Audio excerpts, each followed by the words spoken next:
மாசி சீரியலை பார்த்தீங்கன்னா, அதாவது முத்து மற்றது மீனா தங்களது வீட்டில் மேல் மாடி அறை கட்டக்கூடிய பணியை தொடங்க முடிவு செய்திருக்கிறாங்க.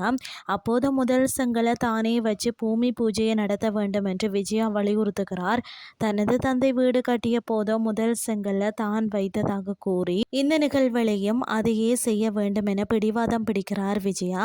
ஆனால் இதற்கு பின்னால சமூக வலைதளங்களில் வீடியோ வைரலாக வேண்டும் என்ற நோக்கமே இருப்பதாகவும் தெரிகிறது.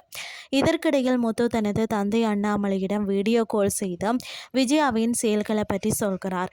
மறுபுறம் விஜயா ஸ்ருதியிடம் எல்லாவற்றையும் வீடியோவாக பதிவு செய்ய சொல்லி பூஜை செய்வது முதல் முத்து மீனாவை ஆசீர்வதிப்பது வரை அக்கறை உள்ளவர் போல நடித்து முடிக்கிறார். வேலை முடிந்ததும் எந்த பேச்சும் இல்லாமல் அங்கிருந்து கிளம்பி செல்கிறார். மற்றொரு பக்கம் சத்யா ரேகாவின் வீட்டிற்கு சென்று அவரது தந்தையின் உடல் நிலையை பற்றி விசாரிக்கிறார்.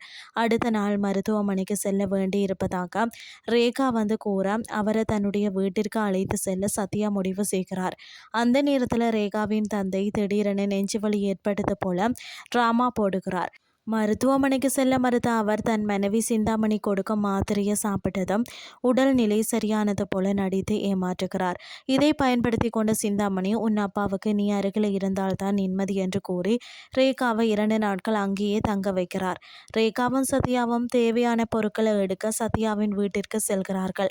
அங்கு ரேகா தன் வீட்டில் உள்ள நிலைமையை விளக்க சத்யாவின் அம்மாவும் அவர்களை ரேகாவின் வீட்டிலேயே தங்க அனுமதிக்கிறார். ஆனால் இந்த சம்பவங்கள் அனைத்தும் திட்டமிட்ட நாடகமாக இருக்கலாம் என்ற சந்தேகம் சீதாவுக்கு எழத் தொடங்குகிறது. இதுதான் இன்றைய நாளுக்கான எபிசோட்.